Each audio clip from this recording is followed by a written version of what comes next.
damai sejahtera Allah yang melampaui segala akal akan memelihara hati dan pikiranmu di dalam Kristus Yesus. Amin. Shalom Bapak Ibu Saudara-saudara yang terkasih dalam nama Yesus Kristus. Selamat berjumpa kembali melalui channel ini untuk mendengarkan firman Tuhan yang menjadi khotbah pada minggu ketiga setelah Trinitatis tanggal 25 Juni 2023. Di mana kali ini nats firman Tuhan yang hendak kita dengar diambil dari Matius 10 ayat 32 sampai 39 dengan tema percaya dan memikul salib. Saudara dikasihi Tuhan, saya kebacakan nats firman ini untuk kita dan mari kita mendengarkannya. Setiap orang yang mengakui aku di depan manusia, aku juga akan mengakuinya di depan Bapa-Ku yang di sorga.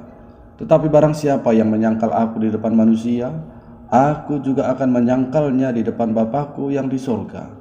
Jangan kamu menyangka bahwa aku datang untuk membawa damai di atas bumi. Aku datang bukan untuk membawa damai, melainkan pedang. Sebab aku datang untuk memisahkan orang dari ayahnya, anak perempuan dari ibunya, menantu perempuan dari ibu mertuanya, dan musuh orang ialah orang-orang seisi rumahnya.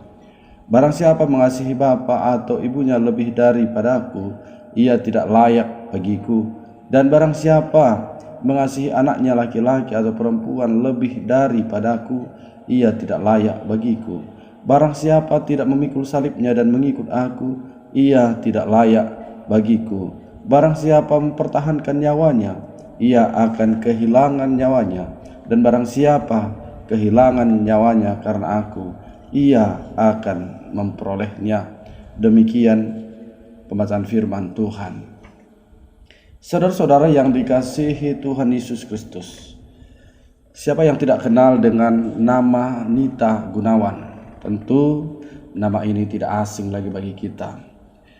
Saudara-saudara, dalam sebuah podcast Close the Door, Nita Gunawan membagikan pengalaman hidupnya kepada Deddy Corbuzier. Ia bercerita soal dirinya yang berpindah agama dari Islam ke Kristen sejak umur 13 tahun. Kata Nita Gunawan dalam podcast itu, "Aku beralih atau pindah agama itu usia 13 tahun. Tak banyak yang tahu bahwa wanita cantik ini terlahir dari keluarga muslim." Ia menjelaskan bahwa saat sang ayah meninggal dunia, ia sudah memeluk agama Kristen. Nita pun mengungkap bahwa dirinya memilih berpindah agama dari Islam ke Kristen karena sebuah mimpi. Hal ini membuatnya juga teguh untuk berpindah agama ke Kristen. Ia juga mengungkapkan bahwa hal tersebut begitu disyukurinya hingga hari ini. Saat dirinya memutuskan untuk berpindah agama, ia sempat diusir oleh keluarganya karena hal tersebut bertentangan dengan mereka. Kata Nita dalam podcast itu kepada Deddy Corbuzier, "Aku pernah diusir juga dari rumah. Aku ingat usiaku 15 tahun. Nita juga bercerita bahwa sebelum dirinya memeluk agama Kristen, ia merupakan seorang muslim yang taat. Karena keluarganya belum bisa menerimanya, akhirnya Nita memilih untuk tinggal sendiri dengan menyewa kos, dan setelah lama berlangsung, Nita kembali diterima keluarganya tanpa harus merubah statusnya sebagai Kristen." Saudara-saudara terkasih dalam nama Yesus Kristus, dari kisah Nita Gunawan ini kita dapat melihat bahwa ketika kita memutuskan untuk mengikut Kristus serta menjadi saksi baginya, ada banyak pertentangan yang kita terima dari orang lain yang tidak percaya Yesus dan bahkan dari keluarga sendiri. Namun jika kita bertahan dengan iman yang teguh dan setia memikul salib Kristus, maka Yesus sendiri yang akan menjamin kehidupan kita. Dan hal ini adalah fakta yang bisa kita lihat dalam firman Tuhan kali ini. Untuk itu saudara-saudara, mari kita terus senantiasa menikmati firman Tuhan ini. Saudara-saudara yang dikasihi Tuhan Yesus Kristus, yang pertama yang kita lihat di dalam firman Tuhan ini adalah ayat 32 sampai 33. Di mana di dalam ayat ini kita bisa melihat harga bagi orang yang mengikut Yesus. Dikatakan di dalam ayat ini, "Setiap orang yang mengakui aku di depan manusia, aku juga akan mengakuinya di depan Bapa-Ku yang di sorga.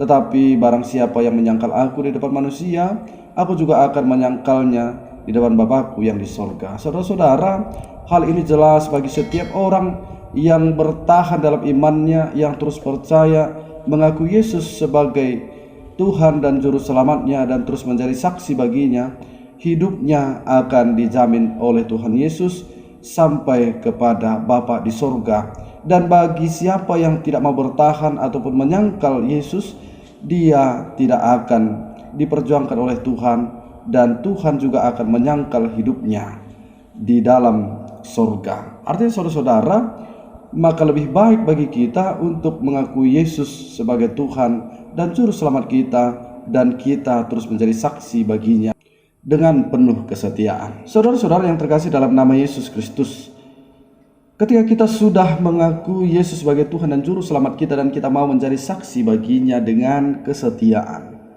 maka akan banyak juga pertentangan yang datang kepada kita. Sama seperti yang dikatakan Tuhan Yesus dalam ayat 34 sampai 36. Dikatakan, "Jangan kamu menyangka bahwa aku datang untuk membawa damai di atas bumi. Aku datang bukan untuk membawa damai, melainkan pedang. Sebab aku datang untuk memisahkan orang dari ayahnya, anak perempuan dari ibunya, menantu perempuan dari ibu mertuanya, dan musuh orang ialah orang-orang seisi rumahnya." Saudara-saudara yang terkasih dalam nama Yesus Kristus, kenapa Yesus mengatakan kalimat seperti ini? Kita harus tahu saudara-saudara bahwa sorga tidak akan bisa bertemu dengan neraka. Kebenaran tidak akan bisa bercampur dengan dosa. Kedamaian tidak akan bisa bertemu dengan pertentangan, dan gelap tidak akan pernah menyatu dengan terang. Lalu saudara-saudara terkasih, ketika sorga harus dibicarakan di dalam neraka, tentu jelas ini akan membawa pertentangan. Dan ketika kebenaran akan diberitakan kepada orang-orang berdosa, tentu hal ini juga akan membawa pertentangan. Saudara terkasih, hal inilah yang dialami dan yang terjadi ketika Tuhan Yesus datang ke dunia. Dunia ini adalah syarat dengan dosa, penuh dengan dosa. Maka ketika Yesus membawa kebenaran kepada dunia ini, maka dunia ini akan bertentangan dengan kebenaran itu sendiri ketika kebenaran itu tidak diterima. Tetapi ketika kebenaran itu diterima, maka jelas damai sesungguhnya seperti misi Yesus akan terlihat. Dan sesungguhnya saudara-saudara, Yesus memang harus berperang terhadap dunia ini untuk mengalahkan dosa dengan pedang. Pedang maksudnya di sini adalah kata-kata firman kebenaran yang dibawakan oleh Tuhan Yesus. Yesus berperang dengan pedangnya dengan konsisten tanpa kompromi terhadap dosa-dosa dunia ini. Saudara terkasih dalam nama Yesus Kristus, kita contohkan di awal tadi bagaimana Nita Gunawan ketika dia menerima Kristus sebagai Tuhannya, maka ada banyak pertentangan dari keluarganya, dan hal seperti inilah yang dimaksudkan oleh Tuhan Yesus. Kemudian saudara-saudara terkasih dalam nama Yesus Kristus, ketika kita mengaku Yesus sebagai Tuhan dan Juru Selamat kita dan mau menjadi saksi bagi Yesus Kristus, maka kita harus betul-betul mengasihi Yesus Kristus, mengasihi Bapa di sorga lebih daripada diri kita sendiri. Kita harus tahu saudara-saudara bahwa sesungguhnya hukum yang terutama adalah kasihilah Tuhan Allahmu, seperti yang dicatat dalam Matius 22 ayat 37 sampai 38.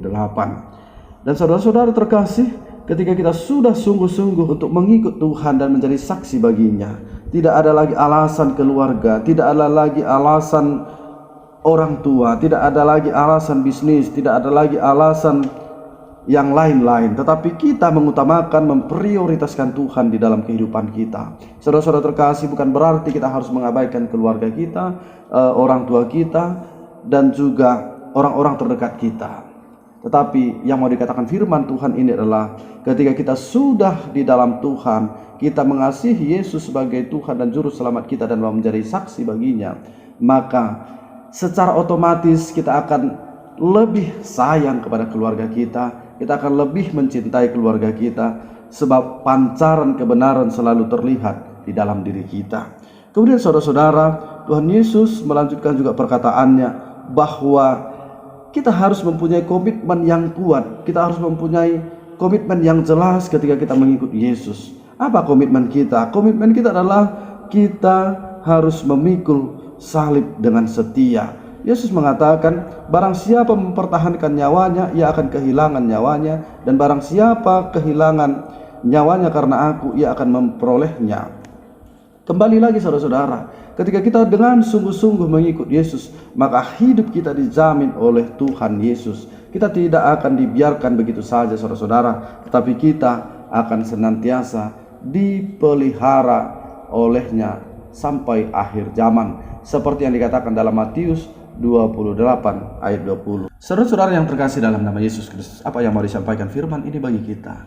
Yang pertama, ketika kita memutuskan untuk mengikut Yesus, maka Yesus sendiri akan menjamin kehidupan kita di dunia ini bahkan sampai ke surga. Tetapi sebaliknya, ketika kita tidak mau mengikut Yesus ataupun menyangkal Yesus, maka kita juga akan disangkal olehnya.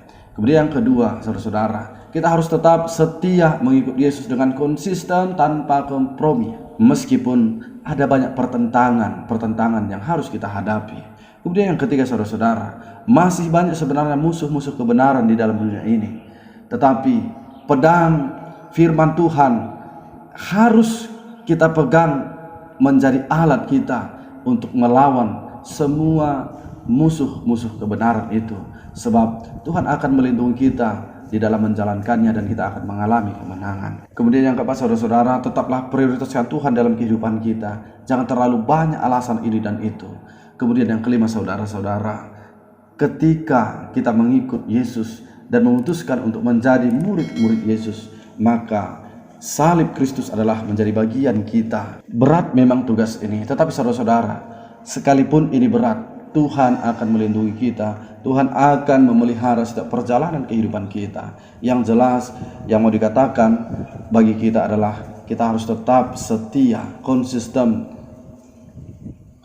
Kita harus tetap setia, konsisten di dalam kebenaran firman Tuhan. Kiranya Tuhan memelihara, menjaga, dan juga menguatkan kita melakukan firman-Nya. Amin. Mari kita berdoa. Bapa dalam surga, terima kasih buat firman-Mu yang telah mengingatkan kami bahwa ketika kami memutuskan untuk mengikut Tuhan, ada banyak pertentangan, persoalan yang harus kami hadapi. Tetapi Tuhan, ketika kami konsisten, ketika kami setia, maka Tuhan juga tidak akan membiarkan kami, tetapi Engkau menjamin kehidupan kami di dunia ini bahkan sampai ke surga. Bapa dalam surga, kami tahu dan sadar bahwa kami banyak dalam dosa. Tetapi ampunilah kami Bapa, supaya kami layak menerima berkat Tuhan. Di dalam nama Yesus kami bersyukur kepada Bapa. Amin.